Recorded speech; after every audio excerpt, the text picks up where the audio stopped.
Sup/X. I was debating if I should post this story, but after a few weeks of nothing happening, I decided to say fuck it and post it.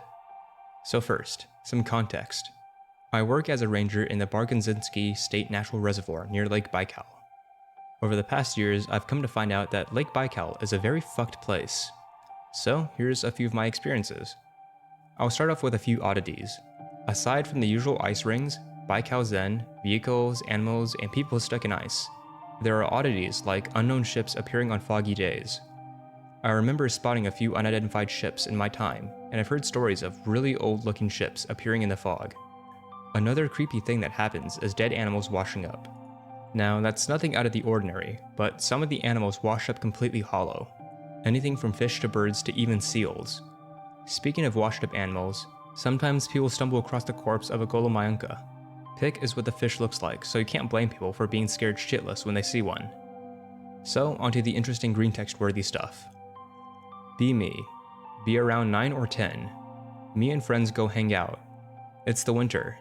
During the winter, Lake Baikal freezes up completely, so me and my friends are walking on the ice. We're hanging out and one of my friends calls us to him. He's crouched and is staring at the ice. He points and tells us to look. 2 prints are pushing against the ice. They look like suckers, but with fingers. They start moving, so we follow. We keep following until we hear a crack. Mostly, Baikal is safe to walk on, but it's better to be safe than sorry, so we stop.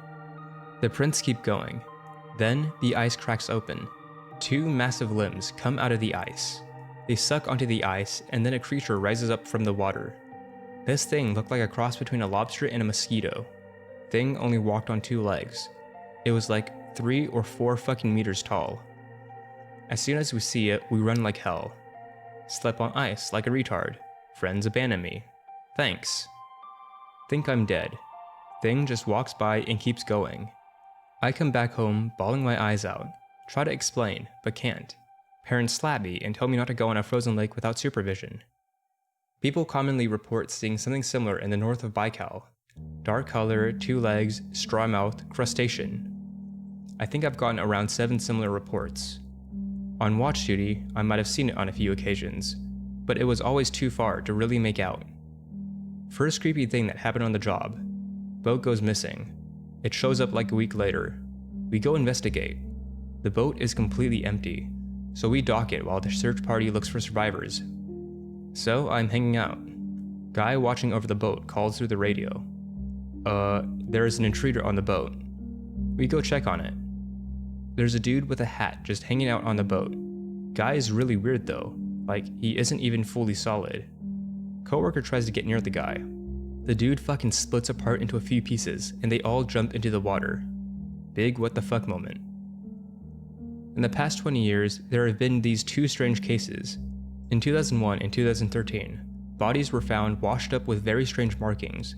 Their blood vessels very dark, their eyes were grayed out, and their muscles were all very tensed up. In the first case, forensics came back telling us it was just drowning and exposure. The second time, we struggled to even contact them. Eventually they came back with the same result, drowning and exposure. Thing is though, these people were incredibly experienced in their field. Another thing was that the second guy was reported missing 2 weeks before we found him. Yet his body was in prime condition. So about 2 months ago, we get a report of a washed up body. We came to check up on him. It was an old person who hit his head somehow and drowned. His skin was pale and his vessel stood out. I could tell he didn't die like the other 2, but the look reminded me of them. Just to preface, he did not die the same way as those 2. Clear differences were signs of decomposition, his body being relaxed and his eyes having color. I brought up the similarity to my coworker. He didn't know about it, so I promised to tell him later. We met up at a local cafe afterwards. We were talking about the cases. Then, we got interrupted by this old dude. We call him Starik. For the longest time, I just assumed he was some schizo.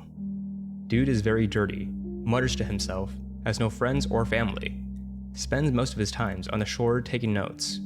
He's not violent, but most people consider him a nuisance. So, he intervenes and instantly asks if their eyes were gray. I tell him, yes. Starik jumps in excitement. This gets awkward, so we get ready to leave. Starik chases after us and asks us if they are decomposing. Now I'm intrigued, so I give him the benefit of the doubt and tell him to go off. Starik then starts laid out. I'll relay his words in bullet points. The thing that is responsible for those 2 deaths is called a crawling jellyfish. It can filter oxygen, both from air and water.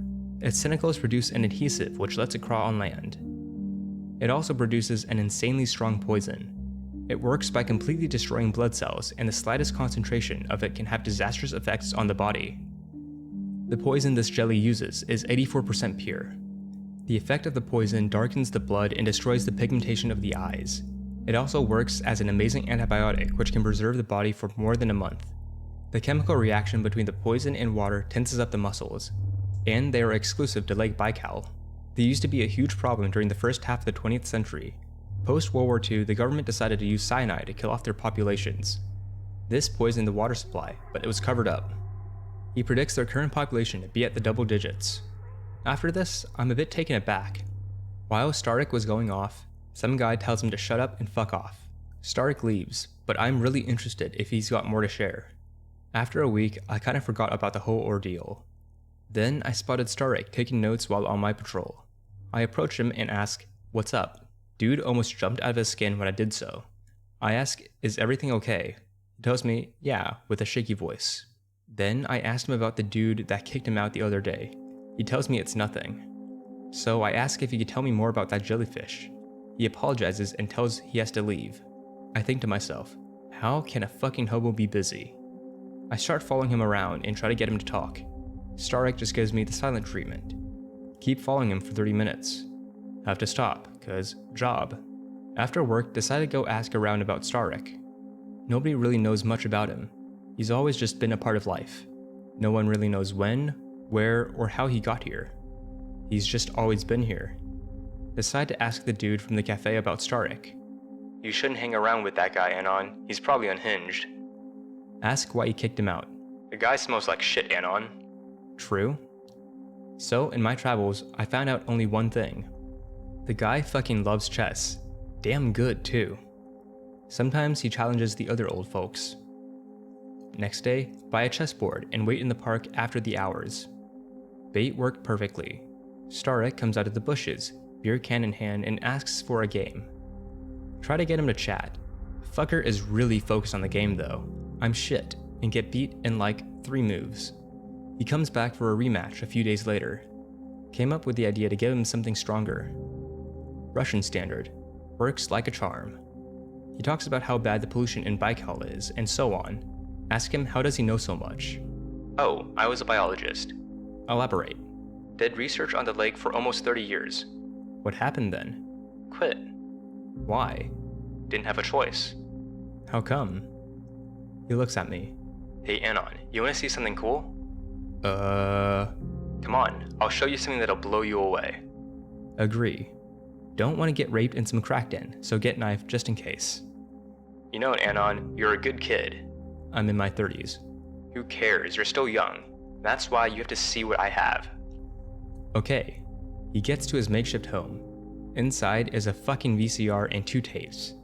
They're labeled Baikal Mission, 1988, 1 and 2. What is this? Cool, eh? You kids probably never seen it before. Ask him if he's got a TV from the period. No. For fuck's sake, I have to get an adapter. No local stores have one, so I have to ship it. Fucker cost a leg and an arm. After 4 days, it's finally here. When I get to Starik's shack, he's not happy. Tells me that I used him. We get into a heated argument. Eventually, he breaks. For God's sake. Fine, if you want to watch them so bad, then let's go already. Told him that he's not going to get near my apartment without a shower. Eventually, he convinced me to let him use mine. After him, the shower, no joke, became a fucking gas chamber. So we finally hook up the VCR. It's insane how much care you put into maintaining it. We boot up the first tape. It's 2 hours long. Around a third of it is just the inside of a sub with nothing happening. While this is happening, I ask Starik to explain how and why he has these. Here's what he told me. Turns out, Starik was an important researcher during the Soviet era. The reason for this mission happening is because while making topographical scans, the Soviet Union discovered that the lake is actually deeper than previously thought. The scans showed that past a 1,600 meter bottom, the lake continues. This is because stronger sonar can penetrate the false bottom. What is a false bottom? He explained it as a layer of dense, viscous underwater brine. Past this false bottom, the lake continues for another 1,200 meters. It is located at the center of the lake. The problem is that the Lake Baikal is a freshwater lake, and such a thing should be impossible. So the mission was supposed to retrieve samples, geological data, and maybe explain the oddity. The actual video finally begins, and 3 men enter the sub, one of which is our man, Starik. They descend, and the tape shows the usual shit you'd find in the lake: fish, seals, etc. The weird shit starts towards the end of the first tape. Passing 900 meters, our first oddity pops up. Every creature shown in the tape was given an in-depth explanation by Starik. First thing the camera catches is a huge fucking jellyfish, and I mean massive. This fucking thing's body was about as big as a bus. The tentacles were definitely longer than a blue whale. Tick is the closest to it by looks. Starik walks up to the TV and points at its body. Its body is actually a separate ecosystem in itself. While feeding, the jellyfish filters water so well that it actually creates a separate environment inside the creature. The concentration of water in the jellyfish differs from the outside by about 6 to 7%. This is enough of a difference to create a completely alien environment. Its size provides a safe home for many smaller creatures. The ecosystem is so advanced that there is a food chain inside. There's a plankton that can produce energy with a very limited amount of light, which is provided by luminescence of its host. They get eaten by a shrimp-like creature, which gets eaten by an apex predator. Then the predator's waste is used to feed the plankton, and so the cycle goes on. These creatures are not only exclusive to Baikal, but the jellyfish too. The men in the submarine don't seem all that surprised about it, so I asked Starik how long they've known about it. Ever since the 50s, they started washing up en masse after the extermination of the crawler jellyfish. As they go deeper, the lake bed is covered by whale bones. The thing is, Baikal isn't home to any known whale species. One of the whale skeletons begins to move. Holy shit, it's the fucking ghost fish. I remember a few reports of a massive see-through fish swimming near the ice. Here's how Starik explains it. It turns out that the bones are reanimated by a single-celled organism. This organism begins to build a colony by mooching off the minerals inside the whale bones. Eventually, they construct a membrane around the skeleton which vaguely resembles a whale. The inside of this colony is filled with an acidic sugary solution which keeps the entire organism buoyant. It then travels in the lake, its new source of food being microorganisms that it digests using the solution. Though, after a long time, the solution will damage the whale bones to the point where they can no longer support the construct. The organism most likely dies here because at this stage it can't filter water without moving. As they descend deeper, weird things keep happening. Crabs with legs the length of cars, a giant centipede-like creature, huge eels, tentacle creatures that connected in rings, what I think might have been trilobites, and more that I couldn't make out. Once they go down past the 1,600 meters, life becomes more scarce. Eventually, they reach the false bottom. It is a massive brine pool. There is zero life around it. 1 or 2 dead fish surface from the brine periodically. Starik said that they took samples of the water above the brine, said that the only life there were a few species of extremophile bacteria, but even they were struggling to survive. Okay, this is the part I was debating to post. Looking at what happens next fucked with my mind so hard I had to move away. So here's a content warning. I don't know if there really needs to be one, but here it is. Read at your own risk. They penetrate into the brine layer. At this point, Starik stops the tape and tells me to stop watching. I ask him why, but he ignores me and takes the tape away. I try to stop him, but he takes the tape and only that tape and runs off. For a week, I ask him to let me finish it. He constantly shoots me down. My curiosity got the better of me. I knew that Starik wasn't a vigilant guy, so when he went for one of his regular walks on the shore, I went to his shack and took the tape. So, last warning, proceed at your own risk. They descend 300 meters below the brine. Their sonar picks up something massive. They approximated it to be almost 2 kilometers in length. Then it comes on screen. This fucking serpent. Serpent isn't even a good way to describe its shape. It just being there fucked with the sonar, the cameras, and the crew. The entire crew spent like 10 minutes just screaming and raving. Its eyes stared straight into the camera, and no matter where I was, its eyes followed me. While watching, I felt this weird sensation. It's like I knew whatever I was looking at was fucking evil. Everything about it was wrong. In time, one of the crew managed to get a grip and sent the submarine upwards. After the tape ended, I could hear it. It was this feeling in the back of my head. It was beckoning towards the lake. Toward it. Fucker didn't even speak a word and I knew what it wanted. I couldn't take it and I wanted to talk to Starik. As soon as he saw me, he punched me in the jaw.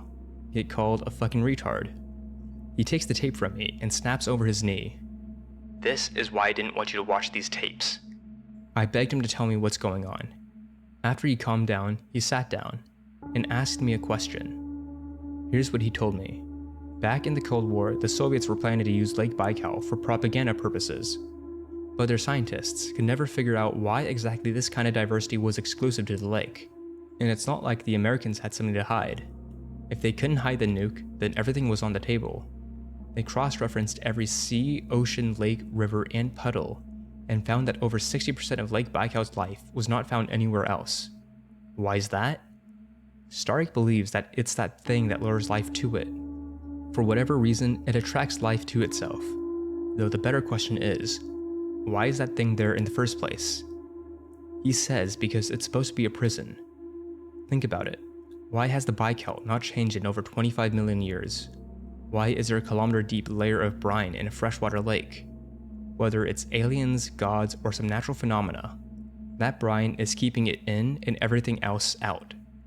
After the mission went bust, Starik decided to quit and stole the only existing footage of that mission.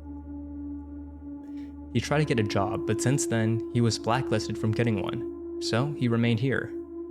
I don't know why he chose to keep that tape, but at least it's destroyed now. Eventually, I couldn't take it. That thing fucked with my vision, senses, and even speech. So I was forced to move in with my sister in Chelyabinsk. It seems like proximity to the lake is what affects me. I still get nightmares and shit from time to time, but I don't know if it's some psychological thing, or that thing. Under dark waters, dwell things even darker. That lake is a bulwark and on, pray it never fails. Interesting, Anon. Did the snake/serpent look like a larger version of a sea snake with scales, etc.? Or is it merely just a large serpent-like being? Did you see the end of it, or did its body just keep going out of sight? It went out of sight, and no, it wasn't just a sea serpent. I'm gonna try to describe the creature the best I can. First, it's a face. The best way I could describe it is like a cross between a human, a shark, and a lizard. Its skin is definitely smooth.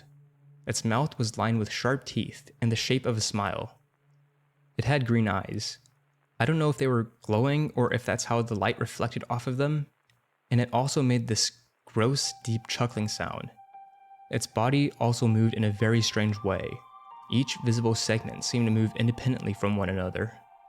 That's about all I can tell you. Interesting. By chance, did the face resemble this pic? Holy shit, that is uncannily similar. Though the face should be longer, the mouth bigger, and there shouldn't be a nose. If you did this, combined it with the other pic, and got rid of all the fins and made its body smooth, you would get almost a perfect recreation. Yo, this part of your story reminded me of another Russian dude's story from the last thread.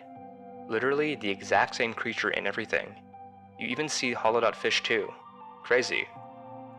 I want to tell a few stories from the fishermen of Yakutia. Now, there are 4 islands on which these legends happen. First is the Strider. The Strider is a creature with 2 legs, completely white, and it strides on ice. Go figure. Many fishermen have seen it from a distance, but that's about it. One guy though, Peter, let's call him. He claims to have seen the Strider up close and personal. So be him in 2001. He's fishing off the coast of the Kotolny Island. The boat he's on has some sort of malfunction, so they let it drift while they fix it. They drift near the ice, and because it's Siberia, they anchor down and decide to walk on it. So Peter's just walking around, and from the slight crack in the ice, 2 sharp appendages come out. They hook onto the ice, and the rest of the body rises up from the water. From up close, he described the Strider to be crustacean-like. He estimated it being 3 meters high. It, of course, had 2 huge legs, and also had these weird lobster fins behind them. And it had a long proboscis. It walked right past them, Then it used its proboscis to catch a bird right out of the air. It keeps walking until it's out of sight. I ask, why doesn't it just catch fish? Another fisherman tells me, it's afraid of the orcas. Tells me he's seen orca play with something really similar to the strider's legs. When the striders come out, it goes onto the ice to avoid them. Also tells how the proboscis thing explains many fishermen finding hollowed out seals, fish, and birds.